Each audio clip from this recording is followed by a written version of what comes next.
Hello and welcome to the webinar. This is for the Level 3 Anatomy and Physiology for Exercise and Health exam with CMS Fitness Courses, and in particular looking at the nervous system and muscle contraction. So hopefully before you watch this webinar you should have gone through your PDF manual. There's some interactive e-learning for you to complete. We then recommend you kind of watch this webinar to summarise the information, and then there should be a knowledge checker on this area as well as some other areas as well, before finally attempting the mock exam, before attempting your final exam. So actually we're looking at the nervous system. So to begin with, the nervous system is made up of the central nervous system, so the CNS, and the peripheral nervous system, the PNS. So the central nervous system consists of the brain, also known as the cerebellum, and the spinal cord. The spinal cord communicates between the brain and the peripheral nervous system. So any information coming in from the peripheral nervous system will feed into the spinal cord and will be sent up to the brain for the brain to compute and analyse to make a decision on. However, there are examples where the spinal cord does know or is able to make a decision as well. So an example is, if you put your hand on something really, really hot, your body will send an impulse from your hand down your peripheral nervous system to your spinal cord, and your spinal cord will know instantly that that's an immediate danger and will send an impulse back, causing you to move your hand in almost a reflex manner. Whereas if you were sat in a warm room, for example, so no extreme danger, your peripheral nervous system will feed back to your central nervous system.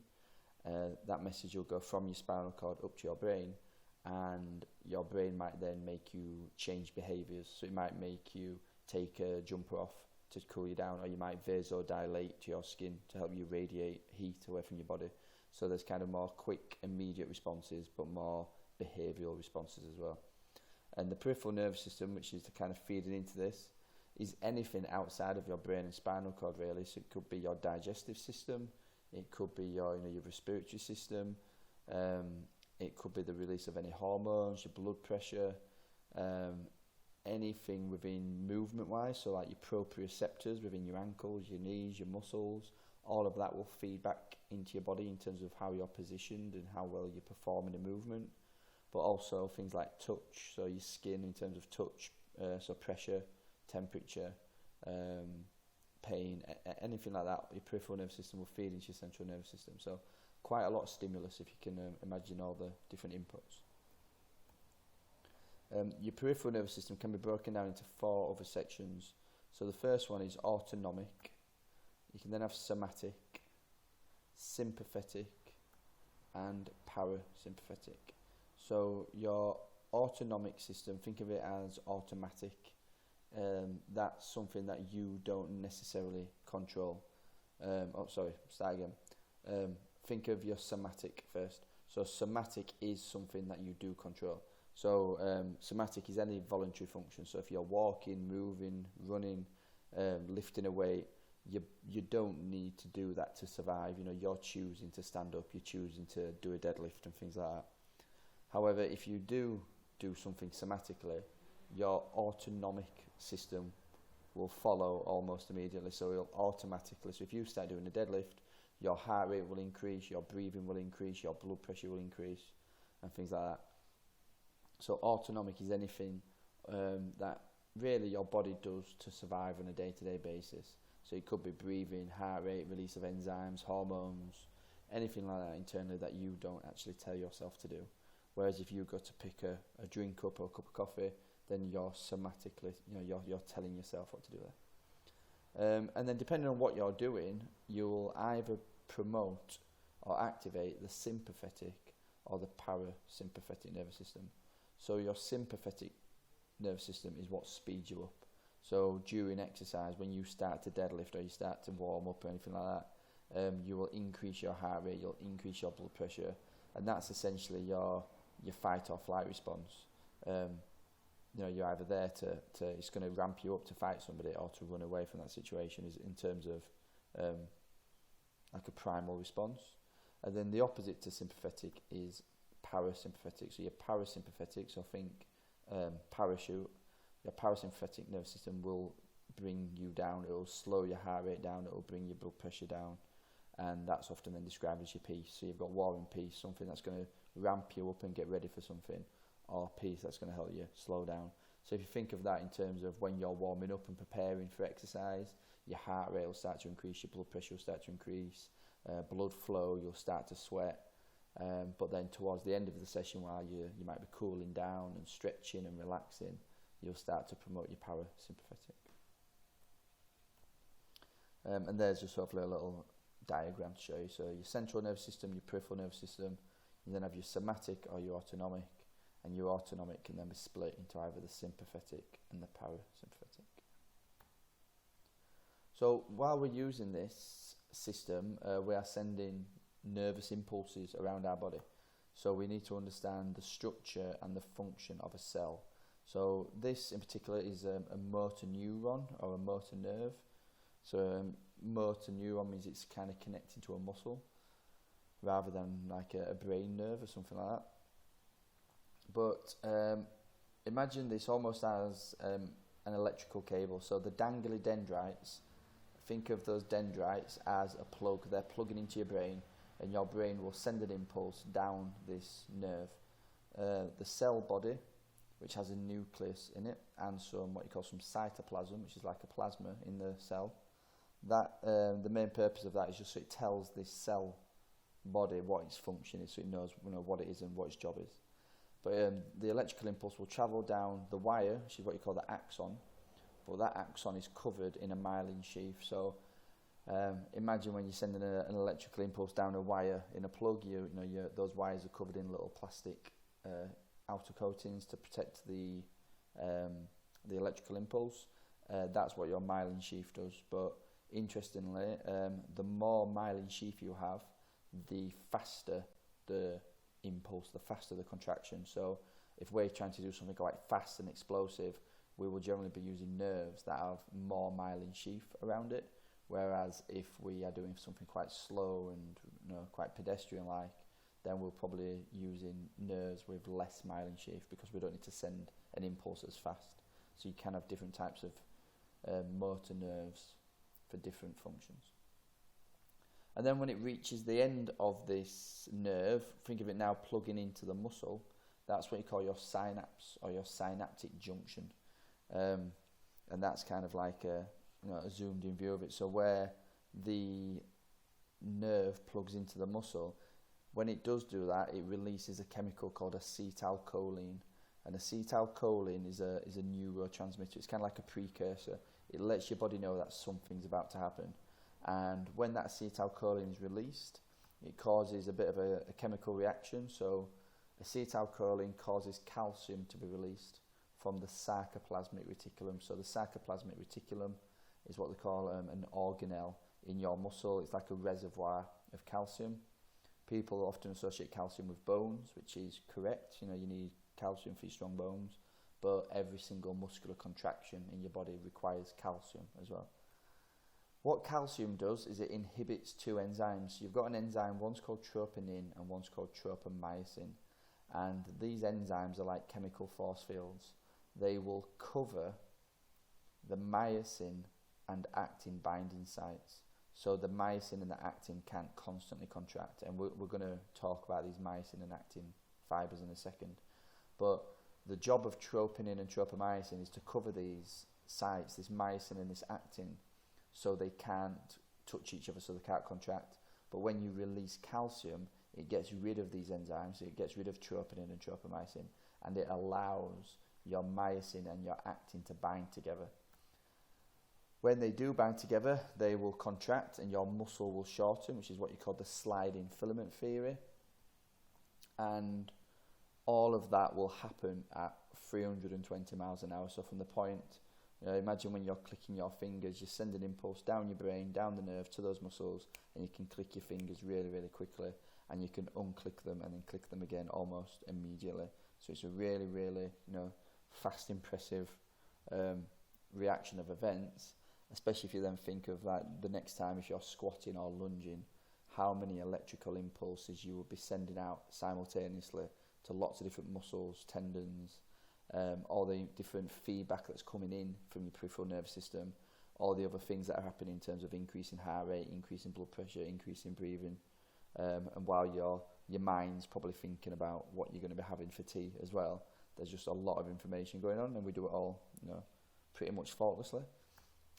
And when that muscle contracts, it's what you call the sliding filament theory.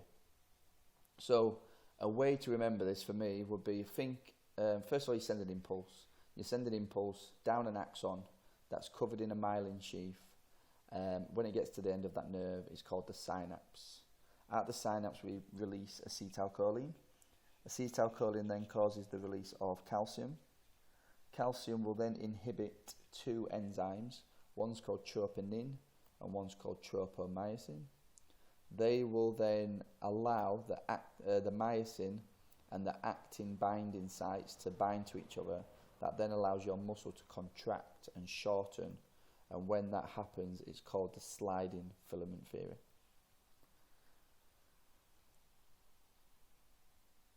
So we just need to look at the structure of a muscle, because we've just mentioned some fibres called actin and myosin, and we just need to know a little bit more about that. So firstly, the different types of muscle in your body. The one that we're probably most interested in is skeletal muscle. So that's muscle that connects to your skeletal system so we can move and we can exercise. Skeletal muscle is striated. So what I mean by that is like a bag of strings. So think when you see someone's really lean, and you can almost see like fibres in the shoulders and in the pecs and stuff like that. That's because the muscle is striated, and it's like a bag of string. We predominantly use skeletal muscle for movement, and it is voluntary. So, we tell ourselves to pick up a bottle or to use a pen or something like that. Whereas you can also have smooth muscle, and smooth muscle is generally your digestive system and your blood vessels. So our digestive system is how we move food down our digestive system. It's the contraction of this smooth muscle, and that's what we call peristalsis, the movement of food, and the type of contraction that occurs. And these smooth muscles are involuntary. So, we don't eat an apple and tell our stomach and our digestive system to kind of contract and move this piece of food down our digestive system. It just happens. So, we don't control that. It's involuntary. And the third muscle is your cardiac muscle, which is your heart. So what's unique about your heart is it never fatigues. It's 100% aerobic. It has its own coronary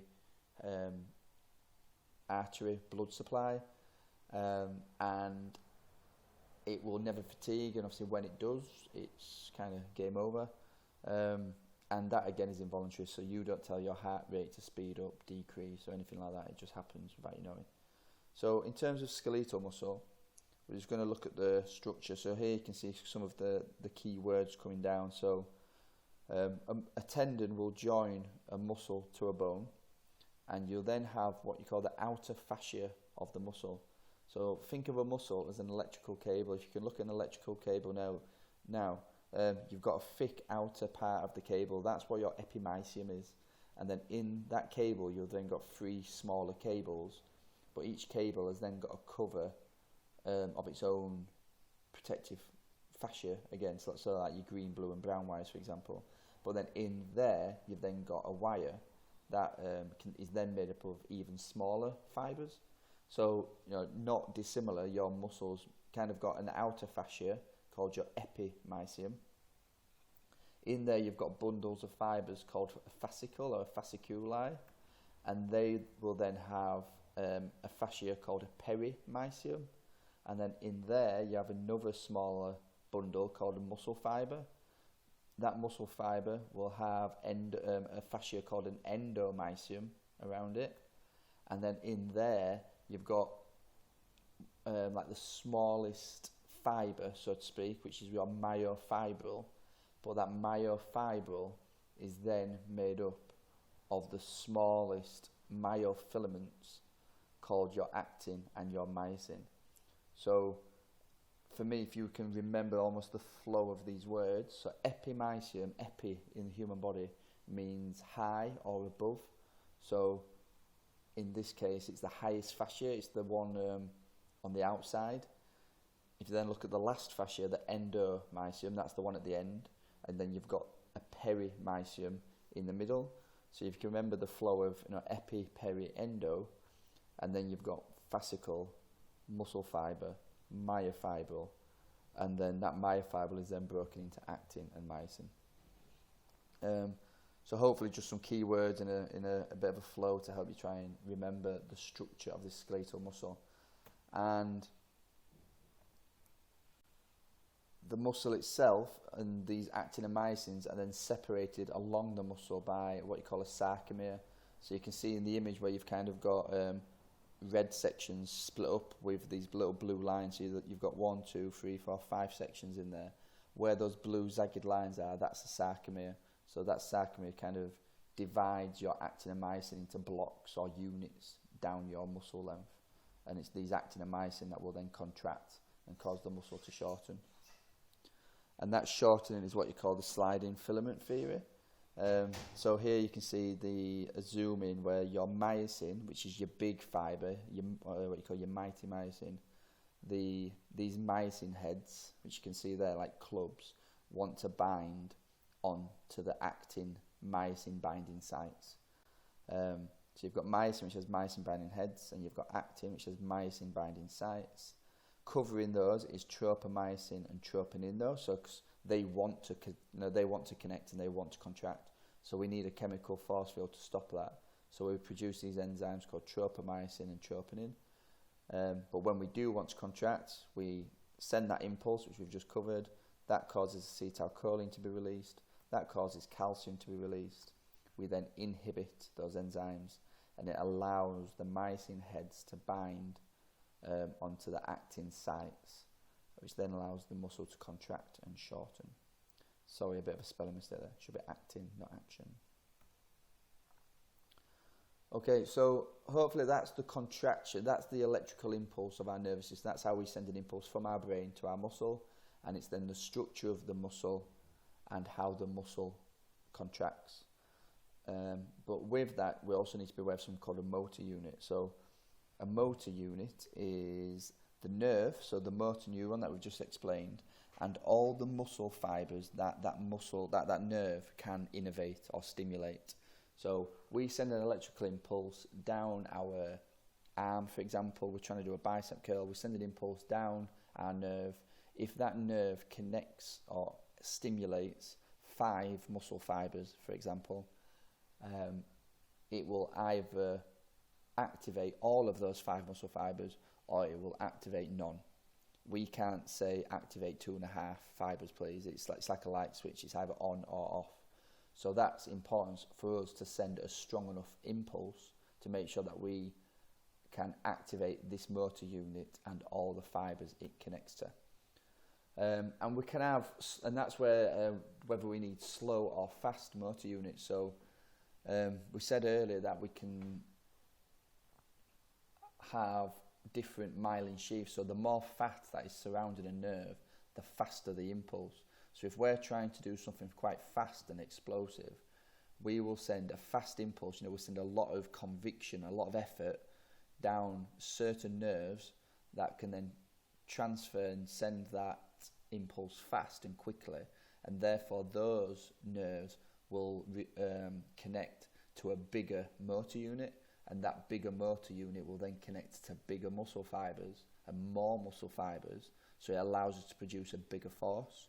Whereas if we were just walking down the street, or you're just kind of adjusting your posture, then that's a slow, controlled movement. So we'll send a slower impulse down a motor neuron that has less fat around it, less myelin sheath, which means it will then connect to a slow motor unit or a smaller motor unit, and that smaller motor unit will connect to less muscles and not as powerful muscles, and therefore it will be more suited to doing these small adjustments and contractions and stuff.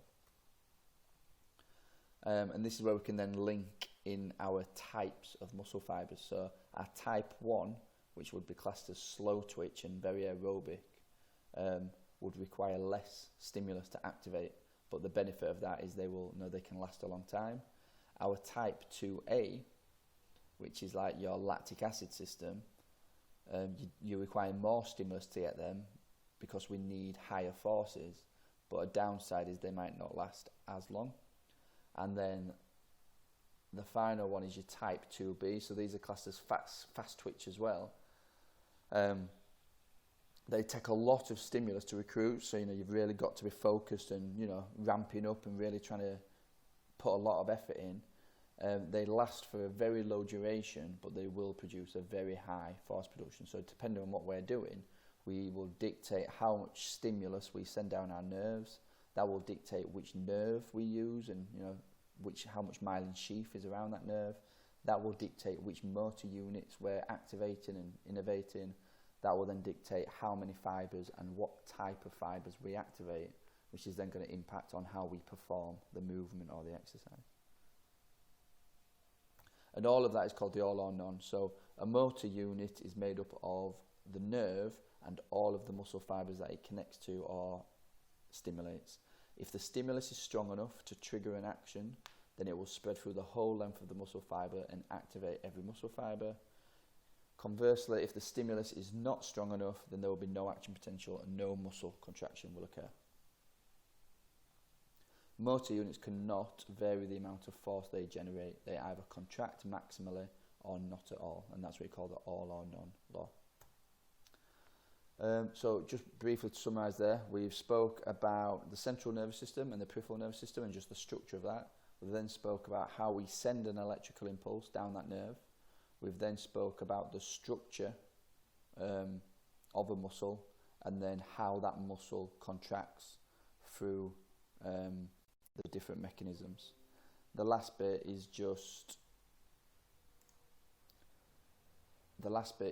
hopefully just to understand the different muscle fibre types that we briefly touched on there. So you can have three types of fibre types. You have a type 1, normally known as slow twitch, but can be known as slow oxidative.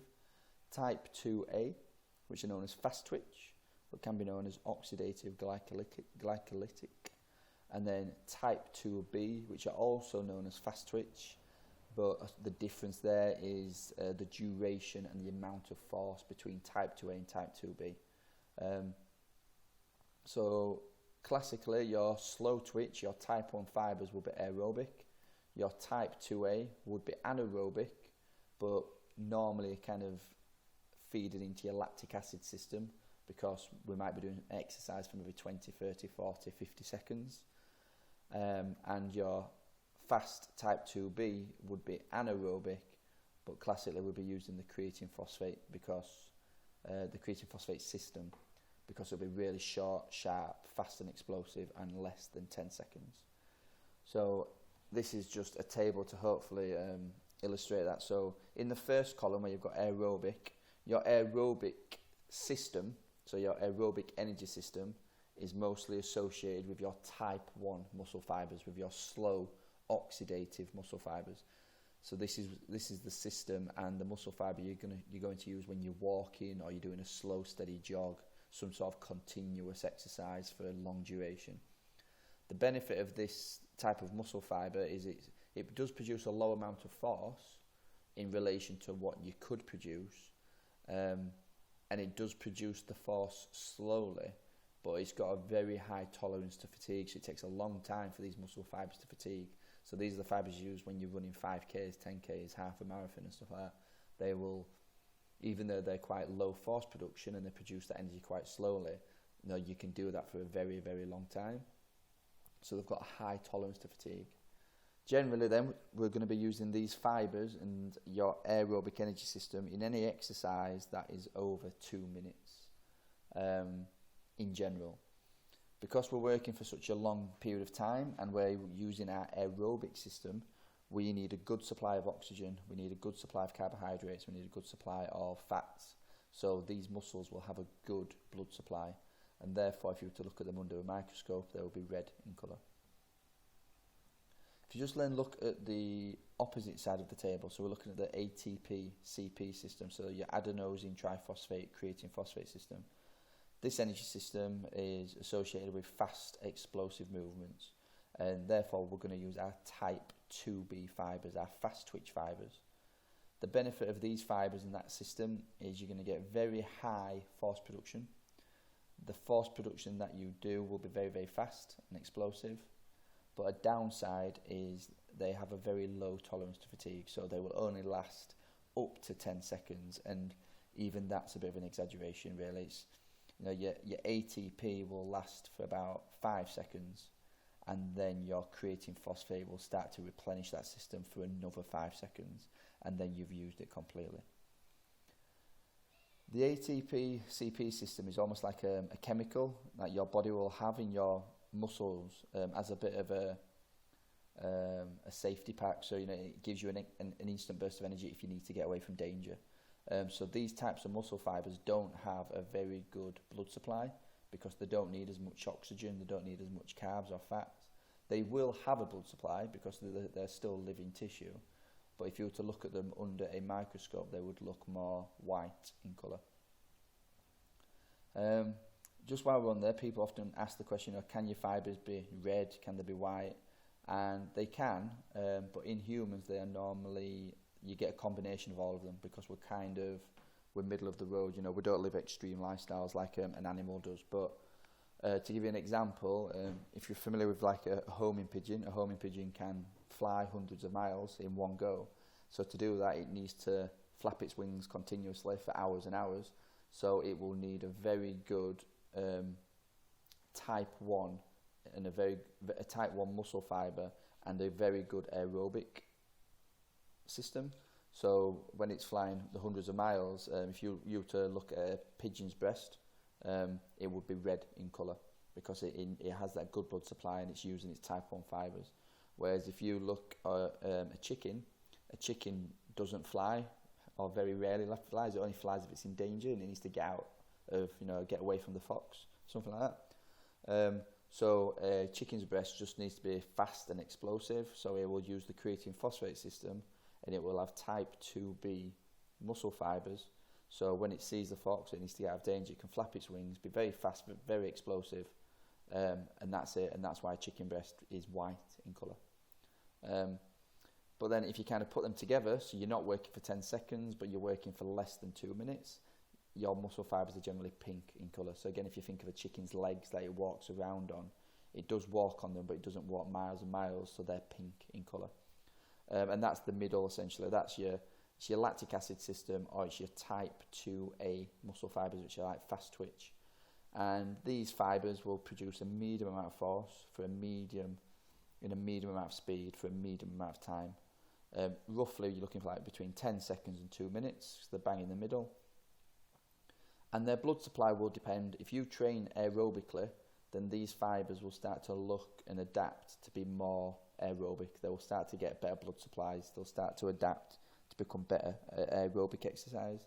Whereas if you start to do more exercise towards your type 2B fibres, they will start to look more whiter and pinker in colour rather than red. So they're the ones in the middle that can adapt accordingly. So hopefully just a table. If you can remember the first column, you remember the last column, then the middle column's just a bit of a bridge in the middle, hopefully. Okay, so just a summary, hopefully, on the central nervous system, the peripheral nervous system, how we send an electrical impulse down that system to our muscles, how our muscle then contracts, the structure of that muscle, the type of muscles we have, and then finally the different types of muscle fibres and how those fibres link in with the energy systems. So that is the nervous system and the muscle contraction. Thank you very much.